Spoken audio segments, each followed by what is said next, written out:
Westminster. Dramatic morning so far, and it's only 10 o'clock. Tonight, Conservative MPs will vote to decide if Mrs May should stay on as their leader. Give us your reaction this morning. And we are joined this morning by viewers on BBC World News for these dramatic developments. Welcome to you all. So, just after 10, already an extraordinary day at Westminster. We found out a couple of hours ago that the Prime Minister is facing a vote of confidence in her leadership. That's because 48, at least 48 backbench Conservative MPs have written to the chair of the 1922 committee, as it's called, Sir Graham Brady, to say they have no confidence in her anymore. That vote is going to happen tonight. Mrs May has already said she is going to fight to stay on. She was pretty defiant this morning, but if Mrs May loses, then there will be a Tory leadership contest. Here's what's happening later. The Prime Minister will address the 1922 committee at 5 o'clock. A ballot is due to be held shortly afterwards. It's a secret ballot, and that's between 6 and 8 p.m.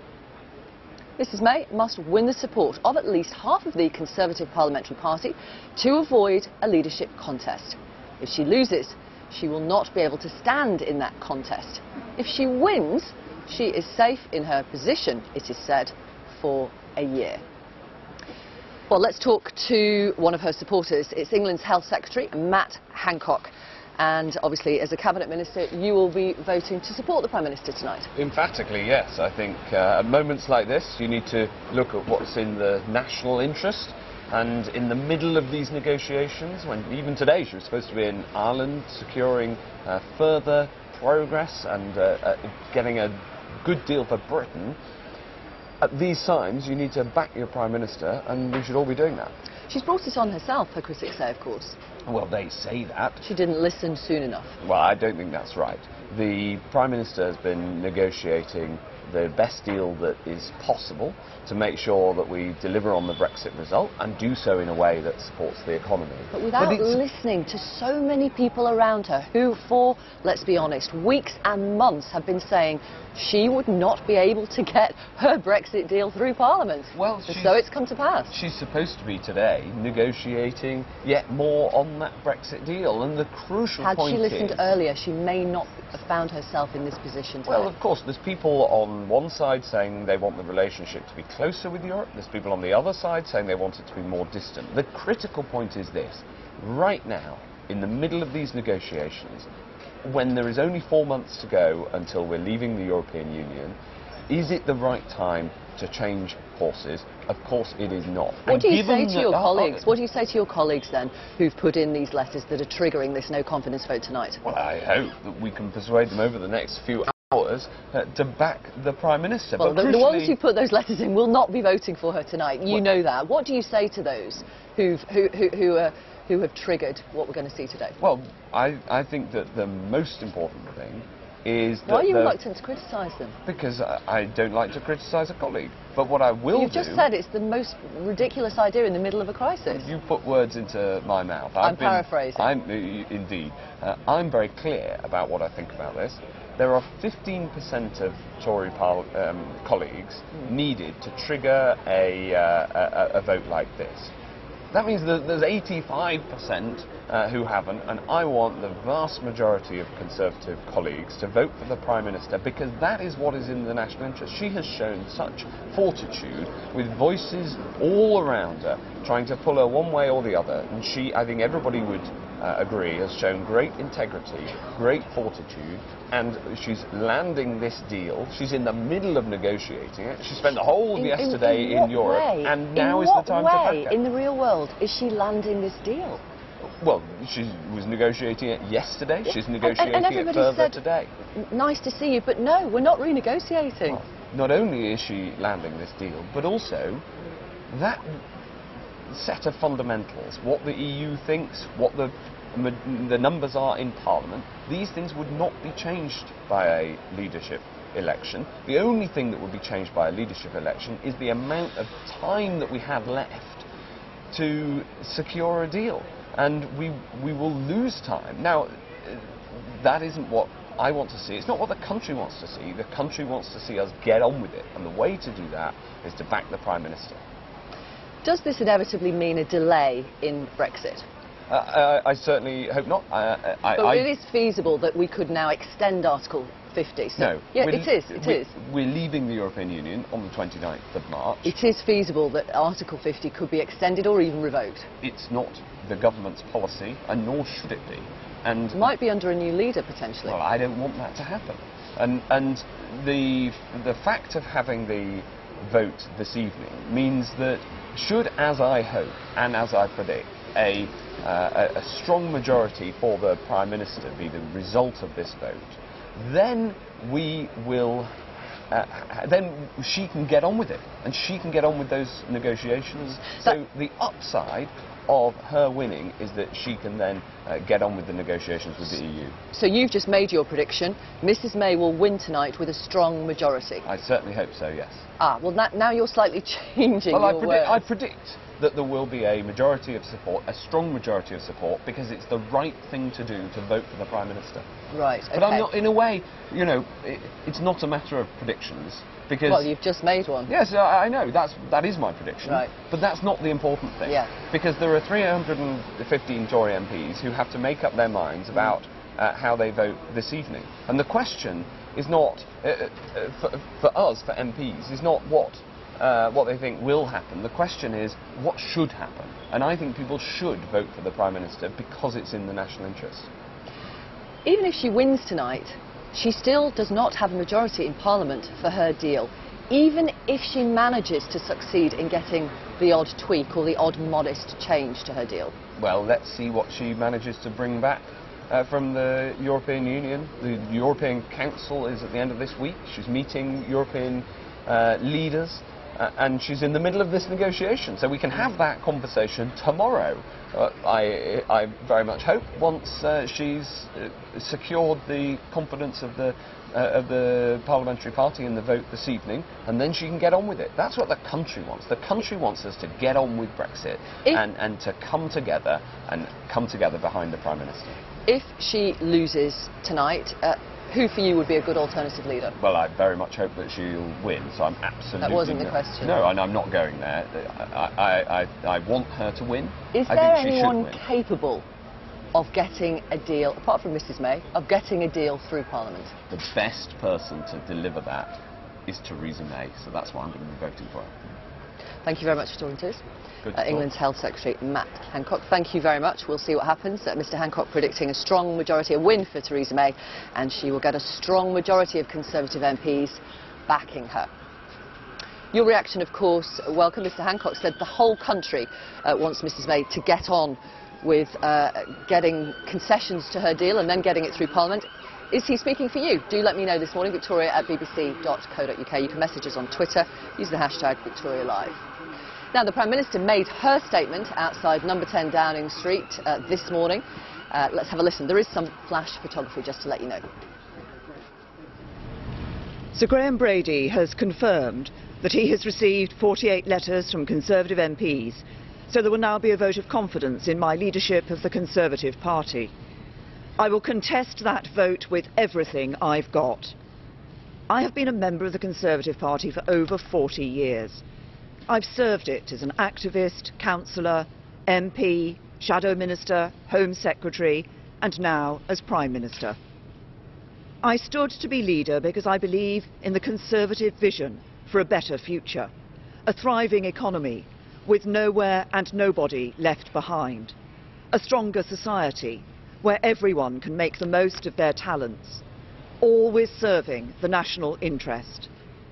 And at this crucial moment in our history, that means securing a Brexit deal that delivers on the result of the EU referendum, taking back control of our borders, laws and money, but protecting jobs, our security and our precious union as we do so. Through good times and bad over the last 2 years, my passionate belief that such a deal is attainable, that a bright future lies ahead for our country, has not wavered. And it is now within our grasp.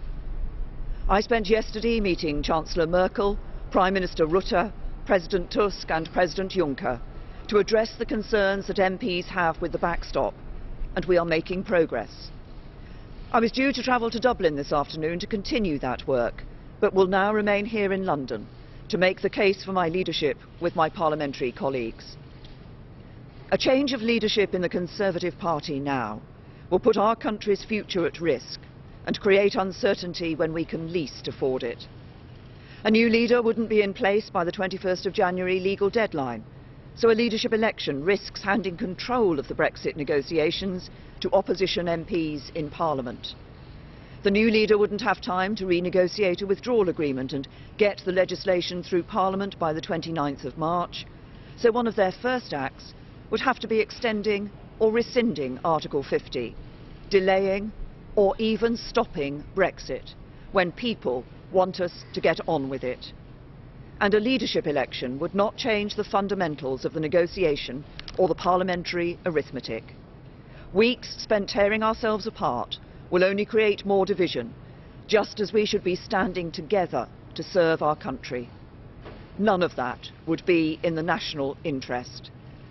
The only people whose interests would be served are Jeremy Corbyn and John McDonnell. The British people want us to get on with it, and they want us to focus on the other vital issues that matter to them too. Building a stronger economy, delivering first-class public services and the homes that families need. These are the public's priorities, and they must be the Conservative Party's priorities too. We must and we shall deliver on the referendum vote and seize the opportunities that lie ahead. But the Conservatives must not be a single-issue party. We are a party of the whole nation. Moderate, pragmatic, mainstream, committed to reuniting our country and building a country that works for everyone. The agenda I set out in my first speech outside this front door. Delivering the Brexit people voted for. Building a country that works for everyone. I have devoted myself unsparingly to these tasks ever since I became Prime Minister, and I stand ready to finish the job.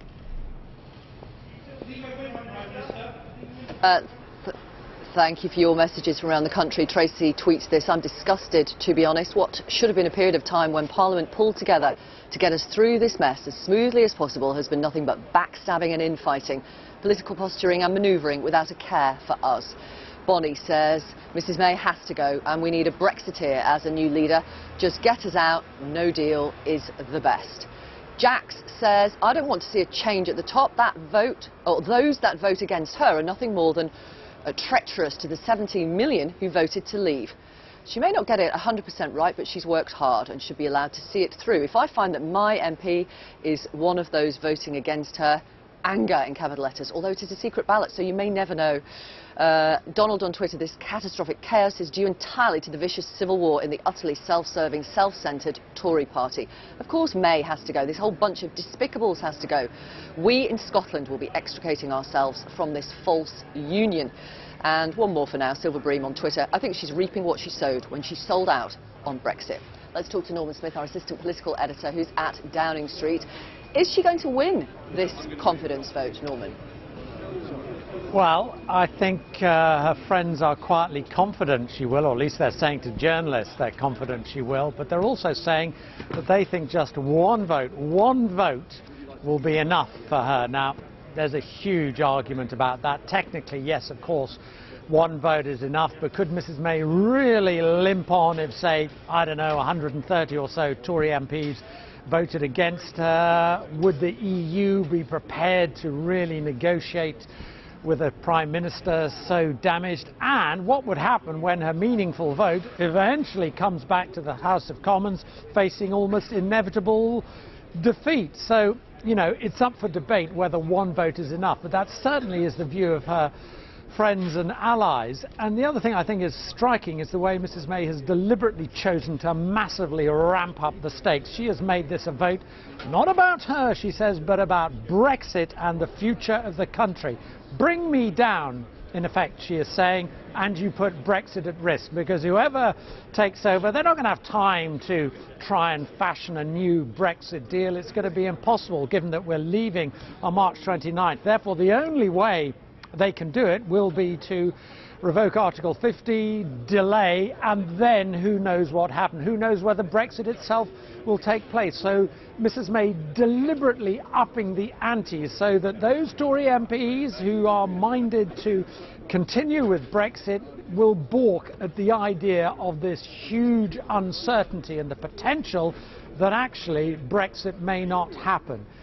Of course, there will be those critics who say that what Mrs May is trying to deliver, it's not Brexit anyway, and that is the real sort of thrust of the critics' arguments, that the deal she has got is not acceptable, will not be approved, will go down, and that therefore this is a sort of crisis looming. Better to get it done now, ahead of Christmas, with a new leader in place to negotiate a new deal. Thank you, Norman. I know you'll be back with us if there are any new developments, any twists and turns. Let's talk about this more with two Conservative MPs, former Culture Minister Ed Vaizey and former Conservative Party Chairman Grant Shapps. Good morning to you both. Ed Vaizey, will you be supporting the Prime Minister tonight? Yes. Grant Shapps, will you be supporting the Prime Minister? Listen to what she says. She's coming to the 22 tonight, and she's going to tell us about what she achieved in Europe yesterday. Right, so you genuinely don't know? Yeah, I mean, you may remember, or viewers may recall, a year ago, more than a year ago, I said if we're going to make a change, then in the wake of that election where we lost the majority, that would have been the time to do it. Right, so now's not the time, so why not give her your backing? So exactly, so now seems to me to be an odd time to do it. Having said that, whether we like it or not, the leadership election's been called. I now need to hear what she's going to say. My key concern is not Theresa May, it's about the Brexit deal itself, and the same reasons why Parliament was about to vote against it yesterday if that vote had gone ahead. Right. Let me just read you some messages from British voters. John on email says this confidence vote at any time would be a distraction, but at this time it is a disaster. When will the public schoolboy MPs put their party and their country first? I want the Conservative MPs to stand by this Prime Minister. She's the best we have. Brexit is Brexit. Theresa May, MP, Prime Minister, is the best person for the job. Let her get on with it. Is that enough to persuade you to support her tonight? Well, what will persuade me is what she says this evening. So it doesn't matter what British voters say? Well, it's one British voter with huge respect to this particular British voter. And look, I've been really clear about it. A year ago, I said if we were going to make a change, that would have been the time to do it. I don't think today is by any means ideal, but that's not my concern. My concern is whether the Brexit deal itself, the thing that we should have been voting on last night, actually removes this backstop that we can never ever leave. And no British politician should vote for something which takes power away from there and can never again be regained in a sort of treaty-style format where we take the rules, etc. So my issue with the rules... There's no intention to end up in a backstop scenario. No, sure. It may never happen. Hopefully we'll have a trade deal. I heard her say this morning in her statement outside Downing Street that she made significant, I think the word she used, progress yesterday. I'm hoping she's going to update us on that today. And that remains the key issue for me, not this almost distraction about who the leader is. It's really the deal that's important. Right. If she loses Ed Vaizey, who would be an alternative leader for you? Well, there are any number of alternative leaders that could come forward, but I wouldn't ask me, because last time I backed Michael Gove, and look how well that went. So really not worth testing me out on this. I mean, I got David Cameron right in 2005, so maybe I'll get it right this time. But I'm backing her, and I think she's going to win. Talking of David Cameron, obviously, he potentially started these events. Are you still in touch with him? Are you a friend of his? I do occasionally see him, yeah. Not as often as I used to when... I hardly saw him when he was Prime Minister, to be honest, actually. I believe you got a text off him this morning. Well, yeah, I think he's watching events quite closely. Right. What does he say? I'm not going to tell you. OK. Actually, he's just commenting on my radio appearance. Sorry? I was on the radio this morning, so he just said he heard me on the radio. I don't want to set any hairs running. Yeah, that's he's getting involved. It's completely neutral, vanilla text. Stand, wasn't he? Just saying he heard me on the radio. But I'm backing Prime Minister Theresa May, and I think the Tory party is yet again snatching defeat from the jaws of victory. A week ago, we were on the point of having a withdrawal agreement we could have passed. We could have got through the first stage of Brexit. Let me finish, Grant. We could have got through the first stage of Brexit and moved on. Now we've got the prospect of 12 hours of middle-aged men coming on shows like this, slagging off the Prime Minister who's worked so hard over the last 2 years to get us to where we are today. It's complete and utter madness. Okay. I was just going to say, I mean, I agree with you to the extent that we could have had this decided by today if we'd had the vote last night. Remember, I was one of the 164 who spoke in that debate. I'm sure you did as well. And we were supposed to vote on the deal itself. And what's caused today's distraction, as you rightly describe it, is cancelling the vote last night. We have to have that vote. We have to have Parliament having a say of the withdrawal agreement. My issue is not with Theresa May, who I will listen to very carefully today. It's with the deal itself. And I want to hear her come and say, I've heard that, I've spoken to those in Europe, we're going to get some legally binding way of ensuring we're not stuck in a backstop, which means we'll pay the money and we'll take the rules and we can never ever leave it. And that is a problem for me, even though I'm actually a Remainer. I voted Remain at the referendum, but I still can't vote for a deal which locks this country into permanent rule-taking. Do you think a delay now on Brexit is inevitable?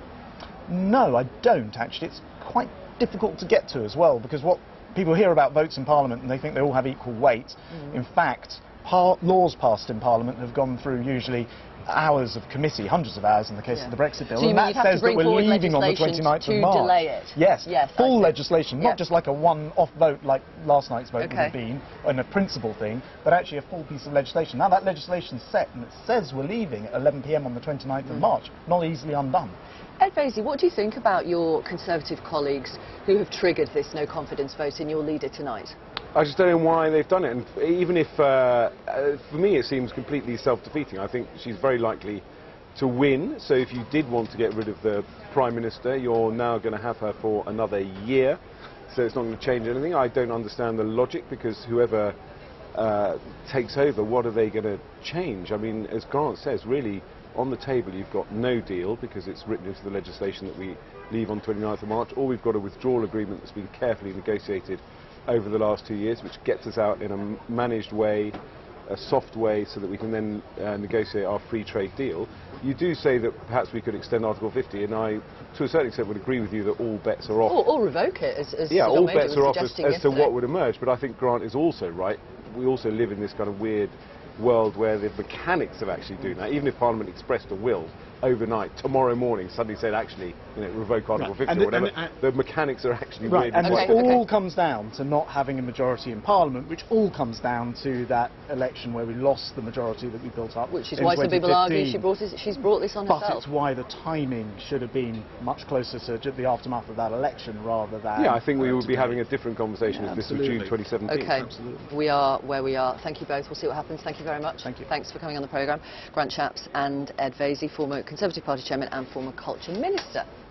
So earlier this morning we heard from Graham Brady. He talked about the meeting he had with the Prime Minister last night.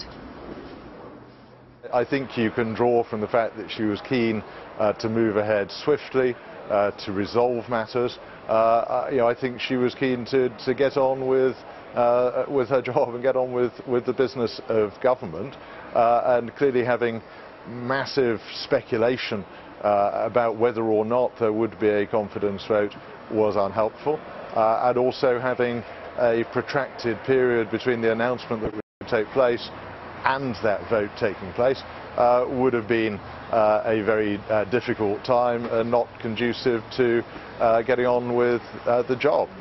So I think it's entirely in keeping, I have to say, that she was keen to proceed swiftly and get matters resolved. That's Sir Graham Brady. He's also meeting the Prime Minister this afternoon. The Foreign Secretary, Jeremy Hunt, has been tweeting this morning, "I'm backing Theresa May tonight. Being PM is the most difficult job imaginable right now. And the last thing the country needs is a damaging and long leadership context. Brexit was never going to be easy, but she is the best person to make sure we actually leave the EU on March the 29th. Home Secretary Sajid Javid also tweeted support. The last thing our country needs right now is a Conservative Party leadership election. Will be seen as self-indulgent and wrong. PM has my full support and is best person to ensure we leave EU on 29th of March. Also supporting the Prime Minister. Secretary of State for International Trade, Liam Fox. By the way, these are all potential leadership candidates should Mrs May lose that vote tonight. But Liam Fox says, I will support the Prime Minister, Theresa May, tonight. This is a totally inappropriate time to have a contest. The country expects us to provide stability, not damaging division. Labour MP Chuka Umunna said this. We'll talk to him in the next few minutes, actually. The Tory party can change the Prime Minister, but the parliamentary arithmetic does not change. And while we obsess over how many Tory MPs Theresa May can get to back her, the real business of sorting out the mess we're in goes ignored again. And critic of Mrs May, Conservative MP Sir Bernard Jenkin, tweeted this. He's put in a letter, by the way, that has helped trigger this no-confidence vote tonight. The UK changed Prime Minister back in May 1940, in the middle of a monstrously greater national crisis than this. If it has to be done, it has to be done. And Conservative Brexiteer, also a critic of the Prime Minister, Andrea Jenkins, tweeted this. I take it that those cabinet ministers defending the PM this morning will not put their name in to succeed her if there is a leadership election. I hope colleagues will vote the right way this evening. It is time that we had a new leader to save Brexit and unite our country. And one more for now, Jacob Rees-Mogg. He's a Conservative backbench MP. He's also very critical of the Prime Minister. The country needs a new leader. It's time for Mrs May to resign. Right, let's talk to another Conservative MP, Sir Crispin Blunt. He is one of those who submitted a letter to Sir Graham Brady, which has triggered the vote tonight. Very kind of you to knight me. I don't expect I'll be getting one. Did I say sir? I do apologise. Definitely not a sir. Apologies. I think we may have been mixing up Crispin Blunt and Bernard Jenkins. Anyway, good morning. Obviously you will vote against the Prime Minister tonight. What's the point of trying to change your leader when you don't have an alternative leader or an alternative plan that would get a majority in Parliament? Well, what's happened over the last 2 years is the Prime Minister set out her vision for Brexit. Admirable clarity in the Lancaster House speech. It was repeated in the Conservative manifesto, and being very clear about customs union and the single market not being right for Britain. And she's now presented us with a deal which leaves us in the customs union indefinitely. I'll go back to the question. What is the point of trying to change the leader? Because she was right when she said no deal is better than a bad deal. And this is a monstrously bad deal, as we would have found out yesterday in the hands of the voters in the House of Commons, who would have probably knocked it down by about 250 votes. But you don't have an alternative leader or an alternative plan to get a majority in Parliament. Okay, let me so that what's very important is that whoever is leader of the party, and if Victoria May survives the vote this evening, then she's going to have to do this task. She's going to have to articulate a vision and a path to the 29th of March for us to leave in good order, to negotiate with our European Union partners over the management of the transition to World Trade Organization You've still not answered my question. I'm sorry to interrupt, Crispin Blunt. What is the point of trying to change this leader when you don't have an alternative plan that could get a majority in Parliament? What's the point? Because Parliament has already legislated for us to leave the European Union on the 29th of March. And this right. is now the answer? It's central to the question, because only the government can legislate. So the fact that there is a majority in Parliament to then express views and pass motions doesn't make a difference to the government itself. The government, like every other citizen, is governed by the law. The law is what is taking us... I'm sorry, I don't understand what you're saying. The law of the land is passed by Parliament in legislation. Yes. That is different from resolutions of the House of Commons. Sure. Okay? The law of the land is taking us to the 29th of March to leave the European Union. Yes. There is at the moment no agreement with the European Union, and the European Union made it perfectly clear that what's on offer so far isn't changing and it's not getting any better. Yes. So, therefore, we are leaving, as long as the law doesn't change. Whoever heads the government has a critical role in whether they're going to be complicit in changing the law and altering the path to the 29th of March. So I see. So you don't want the path to be altered, you want to leave actually without a deal on the 29th of March. Because I think that's, as she was dead right, no deal's better than the bad deal. When I chaired the Foreign Affairs Committee, we looked at all the implications of no deal. I now understand. Well, what's very important is we've got to stop Project Catastrophe. I heard someone talking yesterday about economic Armageddon if that happens. It's total... Was that one of your colleagues? Rubbish. I've no idea who it was. It was in the media. And you've got to challenge people when they say that, because it's simply not true. And once our European Union colleagues realise that we are going to leave, then they will help us manage this process sensibly, and then we've got We'll see. Because if you succeed in removing Mrs May and installing one of your own Brexiteers as leader, can you imagine the House of Commons endorsing their hard Brexit or the no deal that you want? Well, let's not stop these terms of hard Brexit. Moving to World Trade Organisation terms, the question... I would like to answer the question. Stop that. Because you're clean engaging. Brexit. That's better. Look, okay. That's better. Clean Brexit. Yes. Okay. Can you imagine the House of Commons endorsing a clean Brexit / no deal that you want? The House of Commons already has, and it's already legislated for it together with the House of Lords. Right. So despite the amendments last week, when Parliament said we're definitely going to have a say in how this moves over the next few months, and a majority don't want a no deal. That's exactly why we need a leader of the government that is going to get us to the 29th of March, make clear the government's going to have some steel to get there, despite the majority view, of MPs who want to steal the referendum result from the people. Okay. And that's what's at stake here. All right. And when you hear all this stuff about a people's vote and all that stuff, it is actually people who took the losing side in the referendum wanting to reverse that result. Right. That's what's at stake.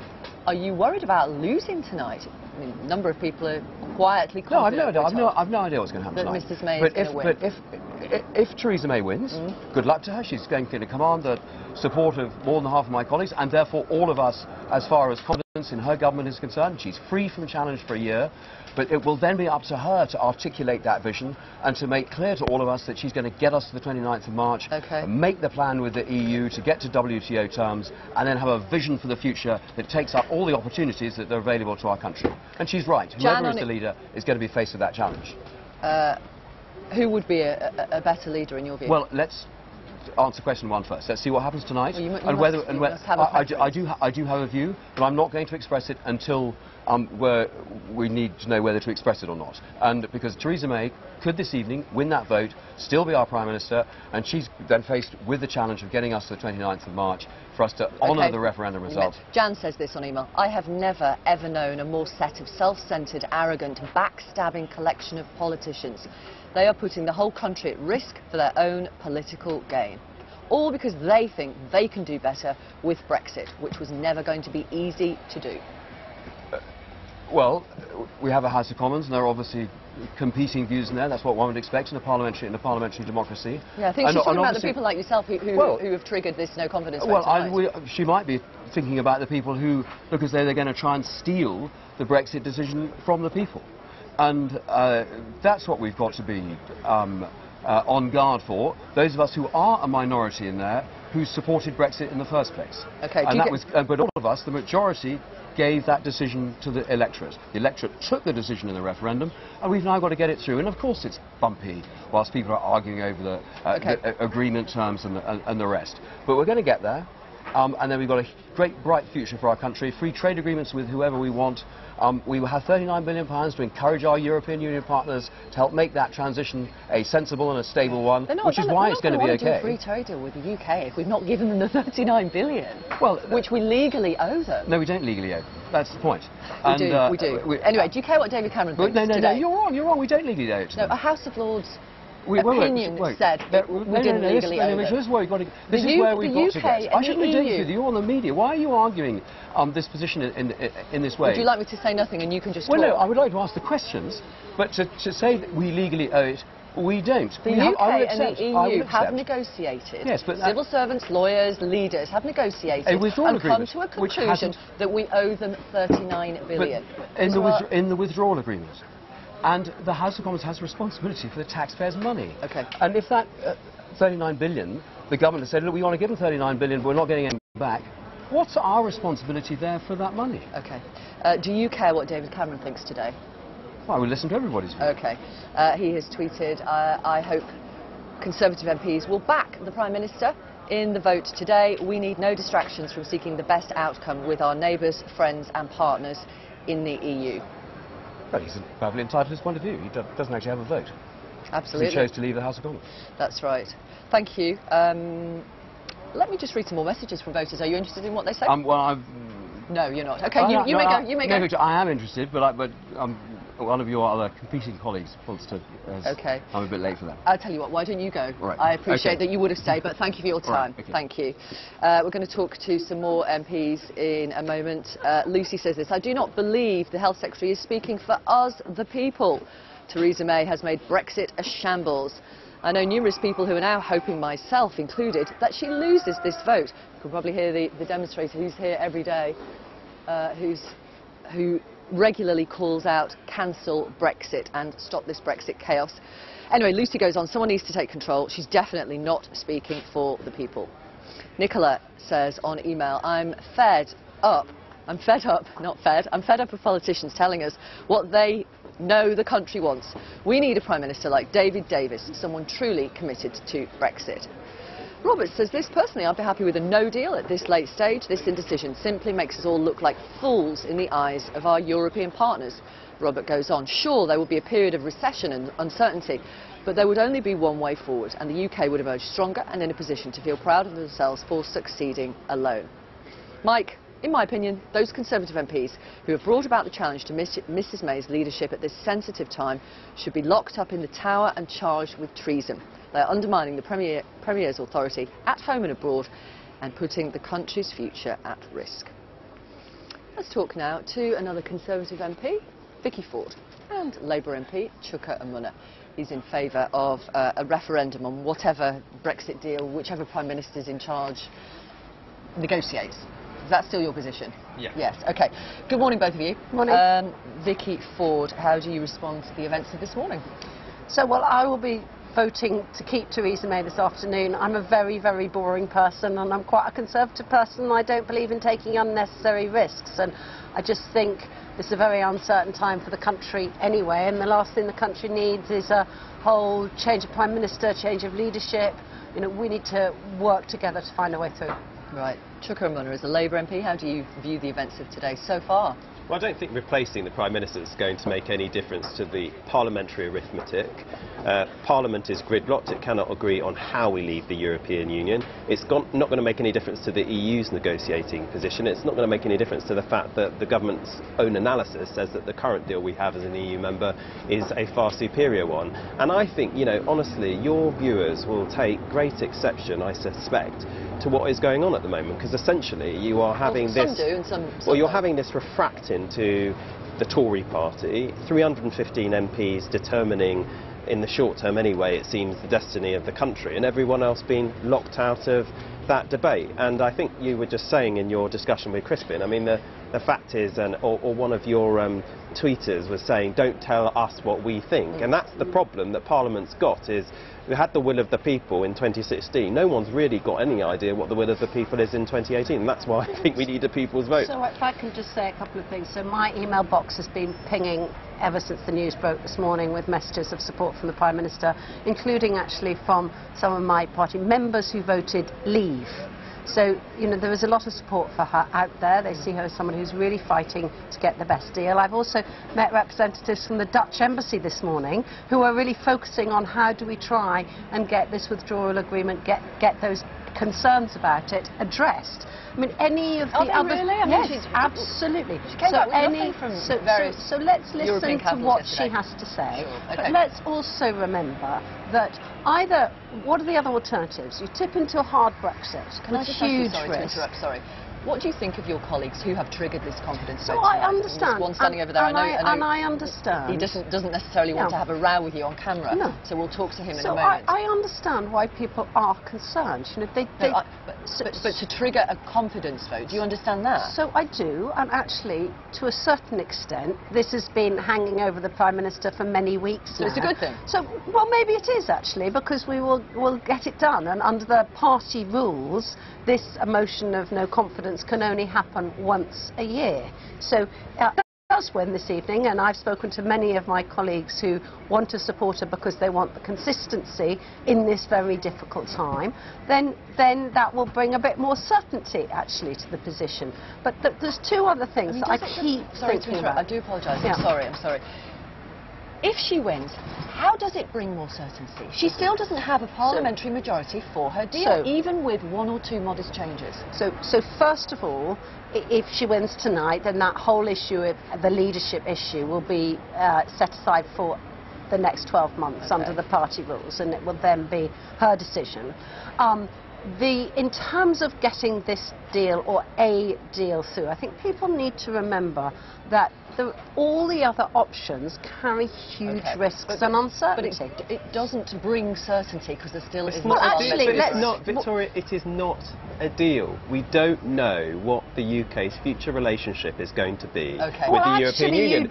No, you don't. No, you don't. It hasn't been agreed. It's all been shoved into a declaration of aspiration, and we're being asked to pay a divorce bill of £40 billion in return for nothing. And that is why. That's why there's gridlock in the House of Commons. And whether she stays or not, that doesn't change. Yeah. So actually, that future framework agreement has been agreed by the 27 other heads of state, and they have made it clear that they intend to honour it. So are you calling those other members dishonourable, those other prime ministers? Hang on just a minute, Vicky. Let's get real, right? It's a declaration. Talk over each other, it's a declaration of aspiration, right? and it will take around 3 to 4 years to negotiate a future trading relationship with the EU. Now, in that period, we're going to get a different European Parliament, a different head of the European Council, a different head of the European Commission, and there will be changes in government. So nobody knows whether that declaration is going to become reality. Do you feel today you're any closer to what you want, which is a so-called people's vote? I do, actually, because ultimately this place is broken, our politics is broken. I'm sorry to your viewers about that. It is a disgrace what is going on in this country at the moment. And unfortunately, if this place is gridlocked, I do not see how to solve it other than referring it back to the people to make a determination of what we do. Does what's happened today justify the Labour leadership yesterday not tabling a no-confidence motion in the government because they have been able to, as some have put it to me, sit back and watch? So the Labour... We shouldn't be sitting back and watching anything. We should be providing leadership. And the long and the short of it is, as I said, I don't believe this other than by having a people's vote. And the Labour leadership has said, look, we have to go through the process of trying to exhaust having a general election first, and that's why they should put down a motion. The Labour leadership are not showing leadership because they're pretending that they can deliver a deal which is completely undeliverable. They should roll up their sleeves and actually work out what they can support. That is simply not true, and you know it. Thank you both. Thank you very much, Conservative MP Vicky Ford. Thank you, Labour MP Shaukat Moonat. Thank you very much. We're going to continue bringing you reaction, of course, here from Westminster through the morning, through the day, through the evening, through the night, through tomorrow morning, lunchtime, afternoon, evening. This is going to go on for days. We're going to bring you some other news now because, of course, hundreds of members of the French security forces are searching for a gunman who opened fire near a popular Christmas market in Strasbourg last night. As you know, 3 people were killed. Several others were wounded. The French Interior Minister and the suspect, a local 29-year-old, escaped after twice exchanging fire with soldiers and police, and he is believed to be injured. Let's talk to Tessa Arcilia, who is a correspondent for Euronews and was at a restaurant near to where the shooting happened. Tessa, tell us what you heard, tell us what you saw, first of all. Yeah, so actually now first I'm at the European Parliament where last night people here were also on lockdown. We were asked all to stay indoors. I was actually at a restaurant in the center of the city, right next to the Christmas market where it was taking place, where that attack was taking place, very close to it. Very quickly, as we entered the restaurant, police officers were standing in front of the restaurant and asking everybody to stay put and not leave the area. Now, the Interior Minister had increased the level of the security threat to the highest possible level. We've seen the deployment of military personnel, heavily armed police officers, as you said, hundreds of authorities and officers looking for that gunman. He is still at large, and I think that is the difference in the other attacks that we've seen in Europe and that I've covered, is that the next day normally people have this defiant sense and just go about their day, but it is eerily quiet in Strasbourg, especially for this time of year, Christmas season, where tourists come and go to the city center. There is that question of, where is this man? Is he still in France? And it is worrying people because his whereabouts are unclear. Now, the latest in that investigation is that 5 people have been brought in for questioning. No one is yet confirming possible motives for this man, except we know that he has been on the radar of authorities, that he's been surveilled. And I think the question people are asking is, if he has been known to the authorities, then how could this take place? Just to point out that security has already been very tight because it is the Christmas season, Christmas markets in Strasbourg and popular. We had to go through checkpoints before we got to the city center last night. And obviously, when that incident took place, immediately a swarm of police officers were cordoning off big areas of the city. The latest number we have is that 2 people have been killed. Tessa, thank you for bringing us the latest from Strasbourg. Good morning. If you just joined us in the past few minutes, welcome to viewers in Britain and around the world. It's been a pretty dramatic morning here at Westminster in the capital.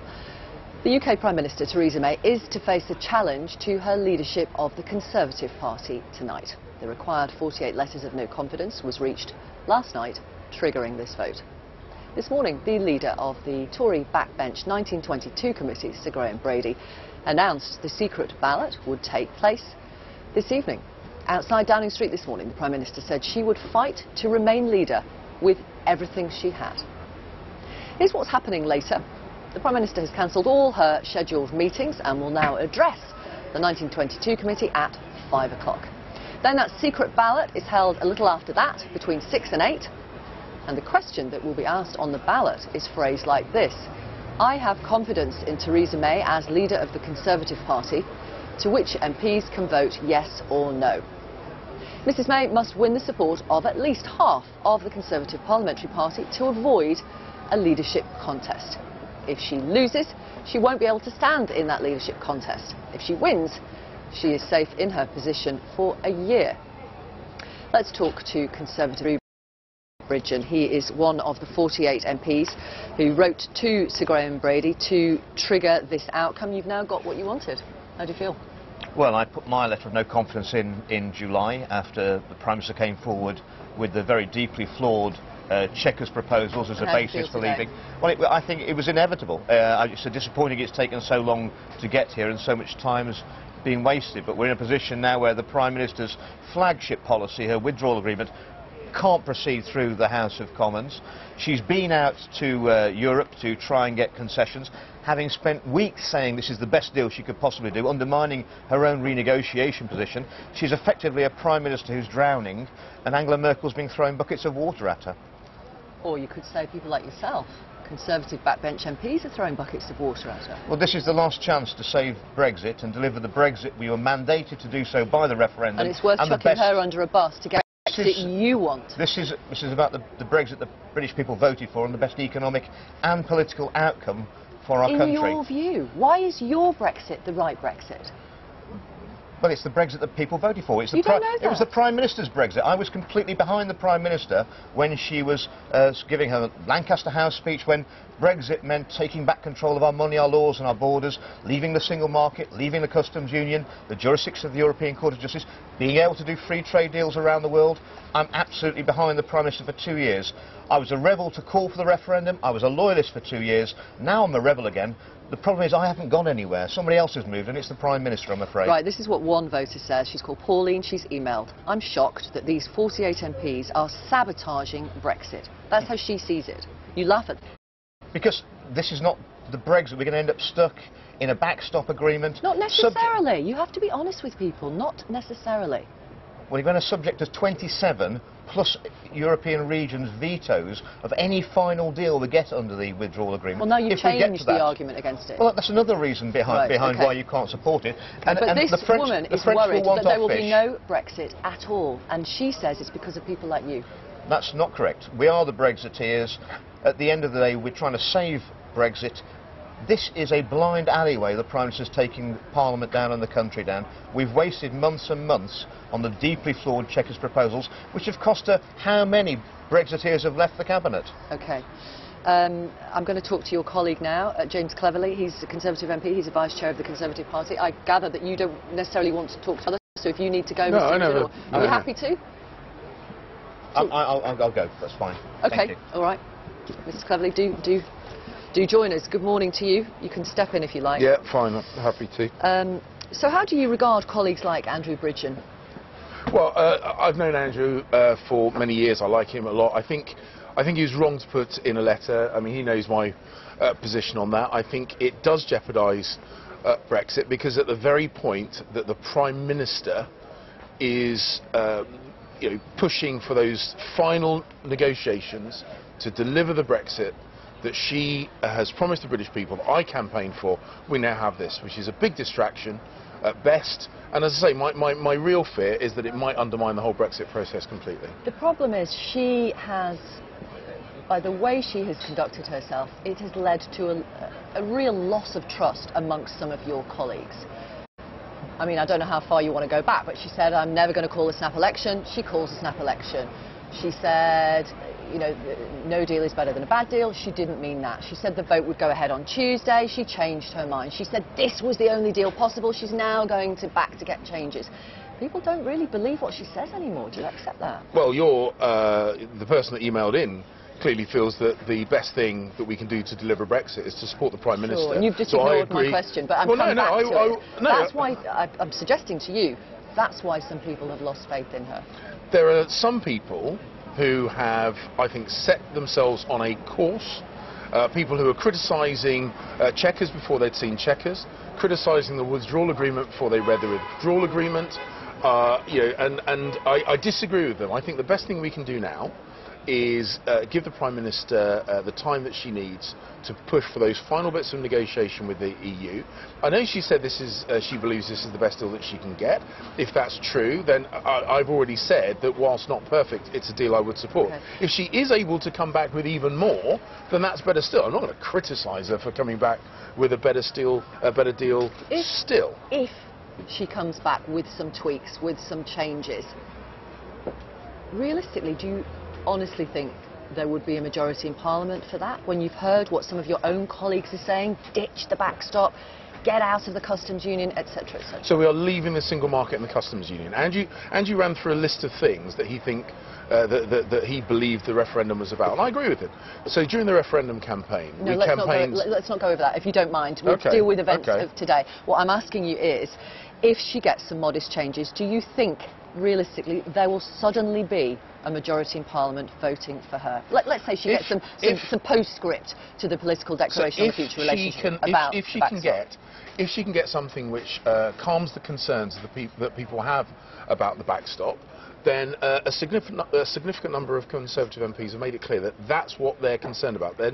It's not about her, it's about the backstop. If she can get movement on that, then I think they can support it. I know a number of Labour MPs very, very uncomfortable with the Labour Party's kind of, unicorn for everybody, kind of make it up as you go along Brexit position, and they want to make sure the referendum is respected and that we leave the European Union on the 29th of March. And I think that means there is a chance.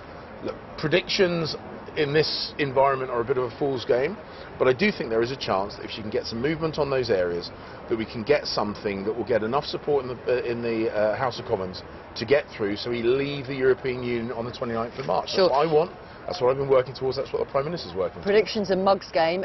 Your colleague Matt Hancock, England's Health Secretary, has predicted on this programme a little earlier that there will be a strong majority supporting Theresa May tonight. Would you concur? Well, the feedback that I've been getting from both Conservative colleagues looking at their social media output, also the support that I'm hearing from my constituents and the wider country, lends for me the indication that Matt is right. I hope she will win. I think she will win, because then we can get on with the stuff that we've been doing. No chance growing of Tory the MPs, economy. No chance of Tory MPs saying something salaries publicly and doing something differently because it's a secret ballot. Well, I mean, that's the opportunity in any secret ballot. But ultimately, the people I speak to understand that what we need to do now is deliver Brexit. We need to keep the economy growing. We need to keep that job growth, that wage growth, investment in our police, in the NHS, the things that we have been doing. And frankly, the thing that this particular process today will be a temporary distraction from. We'll see. Thank you very much for talking to us. Thank you. James Cleverly, he's a Conservative MP, and he's a Vice Chair of the Conservative Party. OK, let's have a recap of the Prime Minister's statement earlier this morning. We must and we shall deliver on the referendum vote and seize the opportunities that lie ahead. But the Conservatives must not be a single-issue party. We are a party of the whole nation. Moderate, pragmatic, mainstream. Committed to reuniting our country and building a country that works for everyone.